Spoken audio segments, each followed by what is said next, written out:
Year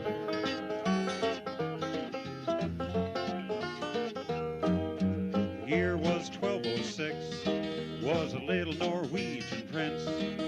Across the mountains and through the trees, they carried that baby on wooden skis. Civil War running wild, so the Birkebeiner saved that child. For 55 kilometers at a perilous pace, they won the first Birkebeiner race.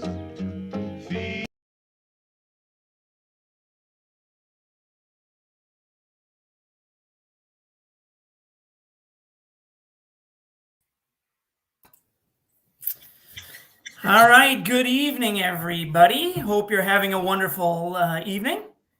Hi, everyone. So if anything goes wrong tonight, you can blame me because I'm running the IT end of this. So welcome to our question and answer little presentation on Birkie 2022. We did a bunch more of these, of course, in the past. We did one a month or so ago. And I think as you're going to find tonight, as we're going to try and reiterate, things change so quickly and things are going to likely change again and again. But we're going to tell you a little bit about where we are now, what we know, what we're working on, and sort of where we're headed, and give you a chance to ask some questions. And again, we'll be back at doing this again. And we have a staff here that's year-round working on this. So please don't hesitate to reach out, ask questions. That's why we're here. And so we love doing it. So we put together a little presentation that we'll walk through. I think it's only like 97 or 100 slides or something like that. It shouldn't take long. But some of the highlights, hopefully, and then that'll get us into things, questions that you all might have this year, obviously, as we get closer. So, okay, let's get to it. First and foremost, I always ask the question when I start an evening, when the Birkie started, right? 1973, when Tony all started it. But the foundation actually didn't start then. It wasn't until the end of 84 and 85. And this was the mission from the start, to put on amazing events, to be the stewards of the trail, and promote healthy outdoor lifestyles. And I think to this day, it's something we really take to heart. So tonight, when we're talking about the Birkie, the centerpiece of this whole organization, those are the pieces of our mission that we hold really dearly. This is also something that I don't think we share often enough, but at our core, these are the core values that as our staff, there's 25 of us here, that when we need to make a tough decision, these are the core values that we weigh everything against to try and make decisions. And whether it's trying to bring joy, that's one of the big ones, of course, or getting stuff done, or just having amazing opportunities for you all. So I think we'll often try and show this more and more, because again, these are the things that are really important to us as an organization. And I think our greater community really has a lot of these same core values. This is the staff. As I mentioned, we have about 24 people. And I know those are a bunch of tiny little pictures, but I think just more than anything, wanted to show you that there's a whole group of people up here in Cable and Hayward, Wisconsin, working really, really hard to create some amazing experiences for you all in the world of skiing and being active outdoors. So just don't want to say before we go any farther, a big thank you to the staff. They work countless hours. Everyone says they have the greatest staff. I would put this staff up against anybody when it comes to event production. They are amazing. And so I just want to say a little shout out to them. If you see them out on the trail at any given point or at an event, just say thanks a lot, because they definitely deserve it. Okay, to get tonight, and you're like, all right, you've been talking too much already. I do want to actually start by looking backwards for a second, because I think it helps put into frame where we are now and where we're headed and how we get to where we are and why. But so the recap of 2021, we were the first large major marathon that happened really in the world. And again, I attribute that back to a few things. One, we have time and space. We have an amazing staff that worked with experts. Not anyone here said, oh, we know all the answers, we're just going to do it. I think we really relied heavily on people that we knew and know are experts in what they do, and helped us form the decisions to get people here to our community in a safe way, and came up with, I think, which was a pretty amazing event, 2021. Many of you are a part of it, I'm sure. There was a large variety of things, from remote venues to little things like this. The aid stations were definitely different. The Ultimate Midwest Tour, which is, again, up and running. If you haven't seen that, definitely make sure you look into that. But a bunch of good things came on that. We learned a lot. And a big part of that you're also going to see is some of the things that are still happening this year that we learned from last year that'll help us move forward, we think, in a safe way. I think we felt really validated when Dr. Osterholm ultimately, this is a great podcast. If you go back, he talked about a group or a guy that had come up and did the Birkie here and really talked about some of those safety things that we had put in place to ensure that the people that were going to be here were safe. And so you can go back and listen to that. But again, I think help validate the things that we did and the decisions we make. We're first and foremost going to make sure that people are safe and have some really great event experiences. Bunch of people, you had different Birkies in different places. This was just a couple images. Still amazing volunteers and race chiefs and the people that were up here. We had that snowy crazy. We had a really snowy crazy Sunday when we did the classic race, but it was still good fun by all. I know it was really hard, but okay. Now we're to where we are now, and I think I want to start off tonight by talking a little bit about why 2022 is not going to look like 2021. There's some differences there, and why is it not the same? And I think first and foremost, we absolutely want to put on a safe event. That's our number one goal. But I think as we look at what is different from 2022 that's different from 2021 is, one, first and foremost, we know a lot more about COVID and how it reacts, the difference between indoor spaces and outdoor spaces, the efficacy of masks. What does it mean to touch or not to touch and transmission-wise? And, of course, vaccines. So when we start to put all those into the hopper and look at the different models moving forward, where would COVID going to be possibly in 4 weeks, 6 weeks, et cetera, when we get to Birkie, that, as we put those together, allows us to feel like we can put on a safe Birkie up here in Cable and Hayward. You know, the Birkie is about a ski race in northern Wisconsin, and that's what we really believe. We want to do everything we possibly can to make that happen, with the asterisk to ensure that it's safe. And I think what we have to realize, and I think everyone gets it, there's a really wide variety of how much risk we're willing to take when it comes to COVID. I was noticing I looked it up, 73,200 people in US Bank Stadium yesterday watching the Vikings. 1.86 million people went through TSA yesterday. And so that's one level, people that are really comfortable traveling. We're seeing no huge outbreaks on airplanes or in airports. To somebody that might say, hey, I am not comfortable going in a restaurant. I'm just not comfortable there. So as we make these decisions, please understand that there's this wide array of people and different levels of how comfortable they are with COVID. And we can't please everybody. We completely understand that. But the steps that we take and the pieces that we put in place, we think are going to give people options.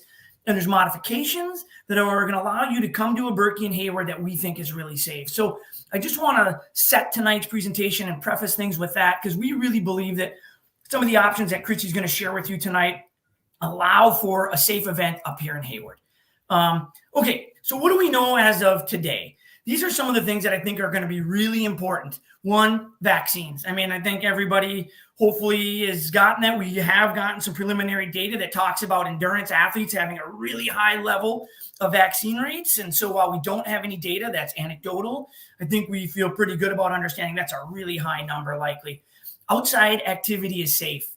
So we want to make sure that we're going to have as much outside space as possible, of course, for people to feel comfortable. Training is important this year. We want to really reduce the number of cold turkey Birkies. We think it's a bad idea. We know all the different medical entities, whether you're in Hayward or Cable or Milwaukee or Michigan or California, they're strained. We typically don't have a huge influx of people to the ER or that need medical attention. It's 5 or 6 that we have to transport. But at this point in time, the fewer of those that we can do, the better. So what helps reduce oftentimes injury? Training. So please be prepared. I think that's one of the things that we think is really important.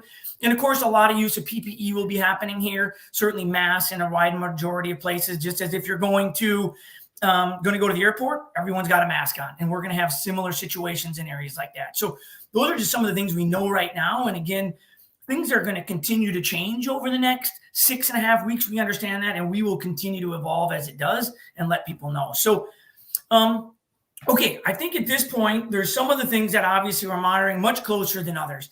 And I'm going to turn it over to Christy here as we go through some of these. Her and her team are working really closely on that. So I'm going to move those down the slide and turn it over to Christy at this point. Yeah, so welcome everyone. Thank you for tuning in tonight. I'm hoping that we provide some useful information for you, that you feel a little more confident about Birkie and what we're putting into place for Birkie Week of Events. So I want to let you know that we are part of the International Institute for Race Medicine. So we do get data from them and have shared information with them on what is working at large marathon races and even smaller marathon races around the world. So I think it makes us feel a little more comfortable to know that we are connected with a large group of people from around the world to make sure that we're putting into place the best practices. We also look at a lot of data from our local providers to the larger region. And this is from the Institute for Health Metrics and Evaluation. And this shows that we are expecting a big peak, and most of you know that, a big surge of COVID right now and then for the next at least 2 weeks, but that surge is coming back down. And by Berkey time, it's forecasted right now to be about the same as where it was last year this time. So we like how that peak is moving right now. But we do know that there are things that we should put in place for Birkie this week that will help reduce COVID risk. One of those areas is busing. But we all know that kids get on school buses every single day and that they put on a mask, and there's lots of public transportation and there are masks on those public transportation, whether it's an airplane or public busing or trains or whatever kind of transit that is. So we are utilizing that same thing, and we will have masks on all of our buses this year. If you are still not comfortable being on a bus, then we suggest switching to the open track or registering for open track. It is still open right now at this time. If you are registered for open track, you do not have to take a bus to the start. You can park at the start and get your own transportation back to the start after the race, or you can get dropped off at the start. But we also do have buses available for open track. Open track, much fewer participants than Friday or Saturday, so much fewer people on the bus. So if you feel more comfortable on the bus, parking, or getting dropped off, those are your options for the open track on Wednesday. Expo is also one of the big indoor spaces that is really necessary for us for bib pickup. So in inside spaces, masks will be required at the Expo. If you are not comfortable, you can still have someone else pick up your bib. And that's whether you're not comfortable wearing a mask or you're still not comfortable going in with a mask on. So it's possible to get somebody else to pick up your bib. There will be instructions on how to do that on our website. You have to provide an ID to someone else, or a copy of your ID, and all of your bib information. And then someone else is able to pick up your bib. If you want to avoid the Expo altogether, you have two options. Open track again, bib pickup for open track will be downtown in a tent. Tents are mostly considered outdoor space. They're not airproof. You have lots of blowing air and doors open in tents. So a lot of airflow in tents. So you can pick up your bib for open track in a tent near Main Street on Tuesday night or Wednesday morning. Or for all of our events except for open track, for Quarter Lopet, Prince Hoken, and Birkie on Friday and Saturday, you can pick up your bib at the start of each one of those races. We don't see a lot of people do that on a normal Birkie, so the exposure to people will be much reduced on those days. Also, tent or in the start finish areas. If you go into a tent at the start area, you will be required to wear a mask. And we're also working on things like the finish line food tent. How do you get your food and eat with a mask on? We will have spread out tables in the finish line food tent. We're working on some to-go options so you can get your soup and bun and head out outside to eat that somewhere else. We're working on options to make that a little more comfortable for you. But we're also suggesting you come prepared. We know that we will have medical resources on the course. We will have National Ski Patrol back this year, which is really exciting to have them back. They are our eyes and ears on the trail. They cover every kilometer of the trail at least every 5 minutes. So they are moving very quickly on the trail, and they really are a great resource for skiers, and they will be your first probably line of contact if something were to go wrong on the trail. However, we also know that our local hospital and hospitals in the region will be coming off of this surge of COVID that we're currently seeing, and we don't want to provide additional stress for them. We want to make sure that hospitals and the local medical resources can care for our community along with the participants that we bring to the area. So we really suggest you come prepared. So train right now. Don't take extra risks on the trail. Ski like your time really doesn't count for anything. If you're worried about getting injured, and bring your own things for aid stations if you're concerned about aid stations. But come prepared for the Birkie this year. We also have set up a tile on our front of our webpage with all the latest COVID resources and ideas and things that we are putting into place. So that's a great resource that you will see in the next coming weeks. It's there right now, and we'll be adding to that. We're going to add things to what if you are COVID positive right now, do we suggest that you come to the Birkie? What kind of is the timeline for that? What does being COVID positive mean for your trip to the Birkie? And how does that maybe affect what you should do at the Birkie? All right. Well, thanks, Christy. I think those are some of we got some questions ahead of time and the things that we're working on very closely right now. The areas that are kind of the pinch points, if you will, that as we flow people through in a year that's now been 2 years since we've done it, if you will. So we're all kind of learning again. But I think, as I alluded to in the beginning of this, the things that we do are about creating amazing memories for people as they challenge themselves outside. And that's what the Birkie is all about. And our goal is to create that for all of you that are out there, the near 11,000 people that take this on. And whether you're skiing 15K, 29, 50, or 55, it's all the same. Nonetheless, it's a huge challenge for us. So that's why we're here. Okay, so we got a bunch of questions. We wanted to keep that to about 15 minutes or so as a presentation, and now to try and give as many opportunities for as many questions. We did have some that were submitted early, so I think, Christy, maybe I will try and pull these up and submit them over to you. So the first one we have was, can you have your bill mailed to you instead of picking it up at the Expo? Yeah, this year we will not have a mailing option for bibs. Bibs are still in production, and they will not be done and ready to go in time to ensure with mail process and the extra length of time that is now taking, that we can get you that bib in time. So bibs will only be available at the Expo for Friday and Saturday events, or at the starts for those events, or Tuesday and Wednesday downtown for open track events. Got it. Okay. The next one, what kind of nutrition will be available at rest stops for the open track event? And maybe you could just touch on all the rest stops since you started before. Yeah, so aid stations will look similar to 2 years ago. Last year we did self-serve. Open track will have some self-serve options with noon and water, but we know that touch points are not a large way that COVID is transmitted. So we are more comfortable with having more of a traditional look at the aid stations. We will spread things out a little bit more. And we suggest that you still carry your hydration vessel and things like that, like you did last year, especially and food if you feel more comfortable with that. But at all of the aid stations, we will have noon goo chews at some of them. Some of them will have oranges and bananas and cookies at too. So you'll find the more traditional aid station fare at all of the aid stations this year for open track and Friday and Saturday events. Got it.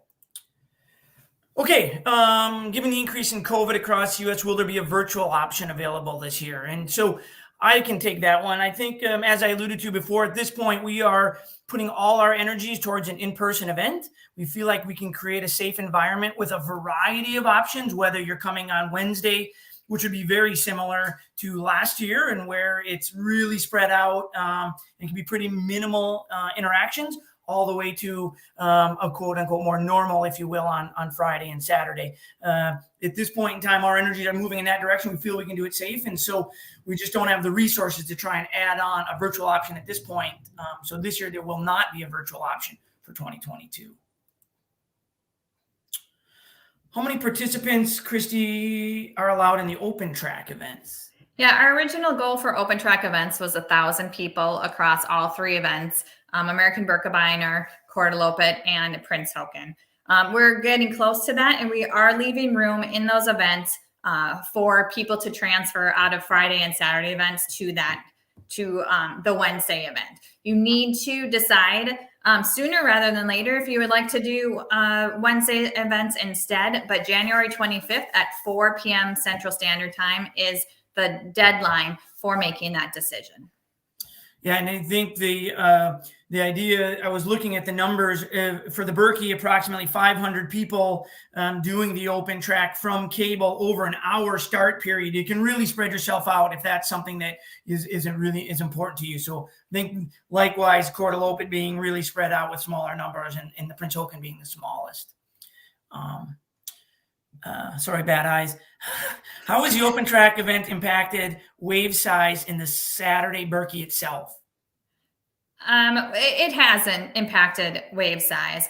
We will anticipate some waves being a little bit smaller as people now transfer to the open track. But otherwise wave sizes are more towards normal numbers. Got it. Let's see. Everyone in open track will have the same bib design. Will those registered for the Birkie in a manner to receive a personalized bib and choose to ski the open track receive a personalized bib? If you registered in time through the ABS membership in April and have your name on your bib, you switch to the open track, you will not get your name on the bib. We don't have time, unfortunately, to make that happen, given the January 25th deadline for changes. That's a very quick turnaround. All the bibs after that then have to get assigned and processed, put chips on them, put them into the envelopes, get your year stickers on them. So no, if you have a personalized name on your bib and you switch to a different race, you will not receive your name on the bib. Okay. Are you considering requiring proof of vaccination or a negative COVID test, for example, as a way to be able to pick up your bib or get on the bus? Yeah, currently, our medical team is not recommending this, but for sure, it is definitely a tool that we could use if we see numbers get worse and we feel like this is an important thing to do to keep everyone safe. Is it possible the Birkie will cancel the races or go back to the more open schedule of a variety a day of races like last year, including possibly not finishing downtown? Yeah, at this point in time, we have no plans on canceling it, but we also will not be able to go to a 5-day Birkie event with all of the over 2,000 volunteers, all of the medical teams, all of the logistics that are needed to put on 3 days of racing. To make any changes at this point in time is really difficult and not something that we can do in the small town and the limited resources that we have. Let's see. This one's maybe similar, but given that the health environment is appearing to be worse, is it possible that the open race, like Wednesday's event, will be allowed to happen on Thursday and even during some of the period on Friday or Saturday? Yeah, right now we still have our regular races on Thursday, our kids races, Barna Birkie, Junior Birkie, Barka Birkie. Those are smaller events that happen in downtown Hayward. And at this point in time, those are still in place. We don't see any changes happening to those. So to have any extra time in the schedule, it's just not there. So Wednesday will be the open track day only. Got it. Okay. Let's see here.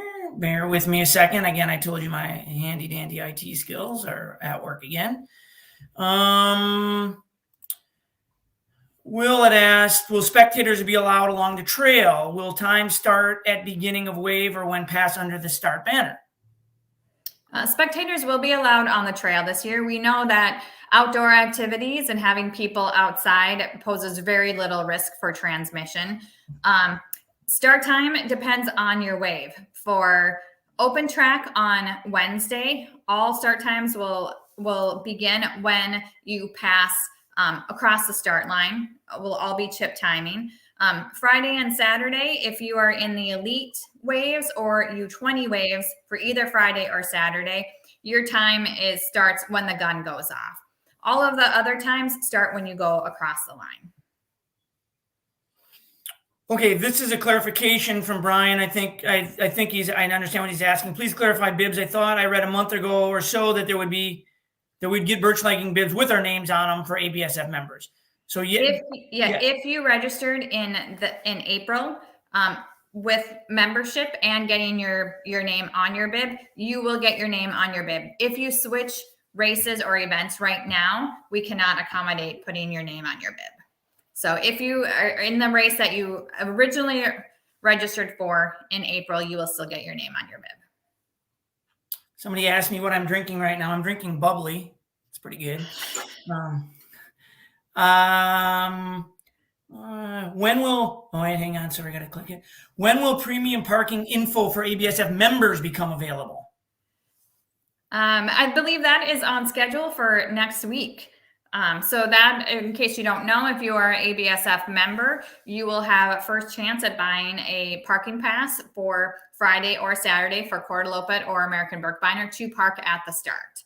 After it has been offered to members, then it will be offered to the general participant population if there are any parking spots left. Couple more here that are coming in. What is the last day to switch to open track? I think you could hit that again, maybe. Yep. Tuesday, January 25th at 4 p.m. Central Time is the last chance to switch to open track. This is one I know you talked about. There's nothing at this point, but is there an option to get dropped off at the Berkey start area with my own transportation? Currently, there is not for Birkie on Saturday. That's one of the things that we will be thinking about and working on developing some options if COVID continues to persist at the level that it is right now. Okay, I think those are the majority of the different ones based on what we haven't talked about I think we hit all of those. If there's any questions that we didn't answer or they come in later, this will be posted and it'll be both on Facebook and YouTube, and you can reply. You can add more comments and questions, and Kate and Christy will be monitoring that, and we'll get the answers to you back as soon as we can. There is the Berkey Tour this weekend. So those of you that are going to be up here, be a chance to be out on the trail. It's actually in really good condition right now. We don't have huge depth of base, but certainly full depth tracks, good skiing, and this cold weather is firming it up quite nicely. So certainly if you're up here this weekend, feel free to grab us aside, ask us questions as we go through this process. So again, I just want to say thanks to everybody tonight for listening, tuning in. Please be, if people have questions and you hear something that's different than what we said tonight, please either have them reach out or you can correct them based on what we talked about tonight. But again, certainly look for us to be back in touch with you in the coming weeks as things continue to evolve. Over the next 6.5 weeks, there's a chance for a lot to change based on what's happening in our world. So thanks again for a great evening, and we look forward to seeing you up here in the Northwoods soon.